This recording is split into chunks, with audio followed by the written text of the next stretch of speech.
तेरा नाम। मनीष अपने ऑफिस केबिन में बैठा लैपटॉप पर काम कर रहा था।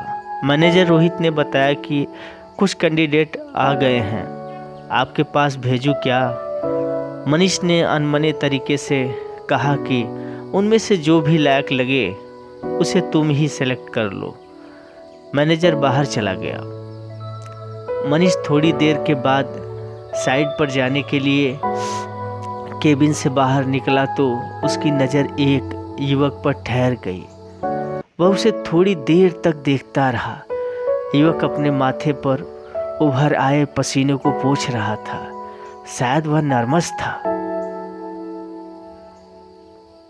मनीष आगे बढ़कर उसे इशारे से अपने पास बुलाकर पूछा, तुम नौकरी के लिए इंटरव्यू देने आए हो? युवक ने शरीफ की तरह बोला, यस सर। क्या नाम है तुम्हारा? मनीष ने पूछा। युवक ने कहा, जी मेरा नाम मनीष श्रीवास्तव है। मनीष उसे गौर से देखने लगा। थोड़ी देर के बाद वह आगे बढ़ गया। नीचे पोर्टिंगो में पहुंचने के बाद मैनेजर को फ़ोन करके कहा, रोहित बाहर एक लड़का मनीष श्रीवास्तव इंटरव्यू के लिए आया है, उसे फाइनल कर दो और उसका डिटेल लेकर कल मुझे दिखाओ। मनीष घर पर आने के बाद कुछ परेशान सा दिख रहा था। उसने सोने की कोशिश की मगर नींद नहीं आई। रात के किस पहर में वह सो सका उसे इस बात का इल्म नहीं था। अगले दिन मनीष ऑफिस आया तब उसकी नज़र उस युवक को ढूंढ रही थी जो उसका हमनाम था। मैनेजर ने उस युवक का बायोडाटा की फाइल सामने रखा और चला गया। मनीष ने फाइल खोलकर बारीकी से सभी पेपर को देखने लगा। उसके पिता के नाम के आगे स्वर्गीय लिखा था। मनीष कुछ देर तक फाइल पढ़ने के बाद इंटरकॉम से युवक मनीष को अंदर भेजने के लिए कहकर इंतजार करने लगा। जल्द ही युवक सुखचाते हुए मनीष के केबिन में दाखिल हुआ। मनीष उसे सामने की कुर्सी पर बैठने का इशारा करके उसे गौर से देखने लगा। युवक मनीष उसे अच्छा लड़का लगा। मनीष ने श्रीवास्तव से उसके बारे में कुछ जानकारी ली और मैनेजर को बुलाकर उसे काम के बारे में समझाने के लिए कहकर उसे भेज दिया। मनीष एक निहायत ही शरीफ बिजनेसमैन था। उसकी पत्नी ने शादी के कुछ वर्ष बाद उसे तथा बेटी को छोड़कर तलाक ले लिया था। कुछ समय बाद पत्नी अपने प्रेमी के साथ विदेश में शिफ्ट हो गई थी। मनीष अपनी बेटी से बहुत प्यार करता था। उसकी खातिर ही इसने दूसरा विवाह नहीं किया। एक आया के सहारे बेटी की परवरिश करता रहा। बेटी थोड़ी बड़ी हुई तब उसकी पत्नी ने बेटी की कस्टडी के लिए मनीष पर मुकदमा दायर कर दिया। कोर्ट ने 2 वर्ष की जिरह के बाद यह फैसला दिया कि बेटी जब चाहे पिता और माँ के पास जा सकती है। उसके बाद बेटी कभी माँ के पास विदेश में रहती, कभी पिता के पास भारत में। उस रात मनीष अपने अलमीरा से पुराना एल्बम निकाल कर देखने लगा। उसे बचपन जवानी के दिन याद आने लगे। इतने वर्ष बीत गए मगर वह अपनी प्रेमिका उर्मिला को भूल नहीं पाया। उसे कभी कभी दुख होता था कि अगर उसने बुज़दिली नहीं की होती और उर्मिला से शादी कर लेता तो आज उसकी ज़िंदगी इतनी ख़राब नहीं होती। मनीष कॉलेज के दिनों में उर्मिला को प्यार करता था। उर्मिला बहुत सीधी सादी लड़की थी। उसका परिवार संस्कारी था, वह कायस्थ थी, जबकि मनीष बनिया जाति से था। मुलाकात और प्यार के समय दोनों ने परिणाम के बारे में नहीं सोचा। बात जब शादी तक आई तब उर्मिला के पिता ने मनीष को बनिया जाति का होने के कारण रिश्ते से इनकार कर दिया। चूँकि उर्मिला एक संस्कारी लड़की थी इसलिए उसने पिता की आज्ञा के विपरीत जा नहीं सकी। मनीष और उर्मिला के जीवन का यह बेहद ही खराब हिस्सा था। मनीष ने भी उर्मिला के सम्मान और संस्कार के कारण अपने पांव रोक लिए। दोनों ने समाज के रीति रिवाज के लिए अपने प्यार को दफन कर दिया। कुछ समय बाद उर्मिला के पिता ने उसकी शादी अपने जात में तय कर दी। मनीष और उर्मिला आखिरी बार मिले तब दोनों खूब रोए। उन्होंने एक दूसरे से वादा किया कि भले ही हम मिल ना सके किंतु हम किसी न किसी तरह एक दूसरे को तमाम जिंदगी याद रखेंगे। मनीष को उर्मिला से बिछड़े 20-22 वर्ष बीत गए। उन दोनों ने फिर कभी एक दूसरे को ढूंढने की कोशिश नहीं की। तकरीबन 4-5 दिनों से श्रीवास्तव ऑफिस नहीं आया था। मनीष ने मैनेजर से पूछा तो उसने अनभिज्ञता जाहिर की। मनीष को फिक्र होने लगी।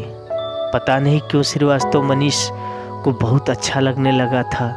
नौकरी के 1 वर्ष होते होते उसने उसका प्रमोशन भी कर दिया था। मनीष उसका ख्याल भी रखता था, मगर बगैर किसी सूचना के उसका इतने दिनों तक ऑफिस नहीं आने से मनीष चिंतित सा महसूस करने लगा।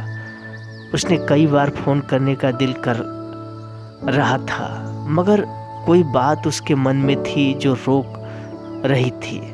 शाम को जब मनीष से रहा नहीं गया तो उसने श्रीवास्तव को डायल कर दिया। दूसरी ओर काफ़ी देर तक रिंग होकर फ़ोन कट गया। थोड़ी देर रुककर मनीष ने फिर से फ़ोन लगाया। काफ़ी देर रिंग होने के बाद किसी ने फ़ोन रिसीव किया, मगर उधर से कोई आवाज़ नहीं आ रही थी। मनीष भी मोबाइल कान में लगाए रखा। शायद वह कुछ समझ रहा था कि दूसरी ओर इतनी खामोशी क्यों है। थोड़ी देर बाद अचानक दूसरी ओर से किसी महिला की धीरे से आवाज़ आई, कैसे हो मनीष? आवाज़ सुनते ही मनीष का दिल जोर से धड़क उठा। उस तरफ उर्मिला की आवाज़ थी जिसे मनीष कभी भूल नहीं सका था। मनीष ने लड़खड़ाती जुबान से कहा, तुम कैसी हो उर्मी? उर्मिला ने कहा, बस ठीक हूँ। मनीष को कई दिनों से बुखार है इसलिए ऑफिस नहीं जा सका। अभी दवा खाकर सोया है, तुम कहो तो जगा दूँ? मनीष ने जल्दी से कहा, नहीं नहीं नहीं, उसे सोने दो। डॉक्टर को दिखाया या नहीं? उर्मिला ने जवाब दिया, हाँ दिखाया था, बोला सीजनल बुखार है। थोड़ी देर दोनों तरफ खामोशी छा गई। दोनों अपने अपने अल्फाज ढूंढ रहे थे। कुछ देर बाद मनीष ने चुप्पी तोड़ी, तुमने फ़ोन पर बिना मेरे कुछ बोले ही कैसे जान लिया कि मैं हूँ? उर्मिला ने जवाब दिया, मनीष ने तुम्हारे नाम से फ़ोन नंबर सेव किया है। वह हमेशा तुम्हारे बारे में बातें किया करता है। वह तुम्हारी कई ऐसी बातें बताई कि जो तुम्हारी आदतों से मिलती जुलती थी। एक दिन मैंने मनीष के फ़ोन पर तुम्हारा स्टेटस चेक किया तो यकीन हो गया कि किस्मत ने एक बार फिर से तुम्हें मेरी ज़िंदगी में ला खड़ा किया है। मनीष ने पूछा, जब तुम्हें यकीन हो गया था तो मुझे पहले क्यों नहीं कांटेक्ट किया? उर्मिला सिसक उठी। उसने मुश्किल से कहा, जो किताब हम दोनों ने बंद कर दिया था उसे फिर से खोलना मुनासिब नहीं था। मैं भी जब पहली बार तुम्हारे बेटे को देखा तो दंग रह गया। वह बिल्कुल तुम्हारी शक्ल का है, तुम्हारी तरह ही आंखें और नाक भी बिल्कुल तुम्हारी तरह है। उसे देखते ही मुझे शक हो गया था। भाग्य ने हमारी कहानी को तो पहले ही खोल दी थी, तभी तो इतने वर्षों बाद हम एक बार फिर मिले। उर्मिला अब तड़प कर रोने लगी। मनीष ने उसे थोड़ी देर रोने दिया, फिर कहा, तुम्हारा बेटा 1 वर्ष से मेरी कंपनी में काम कर रहा है। इतने दिनों तक तुमने मुझसे दूरी बनाई रखी। हाँ, मैं नहीं चाहती थी कि मेरी वजह से तुम्हारी ज़िंदगी में फिर से कुछ बुरा हो। उर्मिला ने अपनी रुदन को रोकते हुए कहा।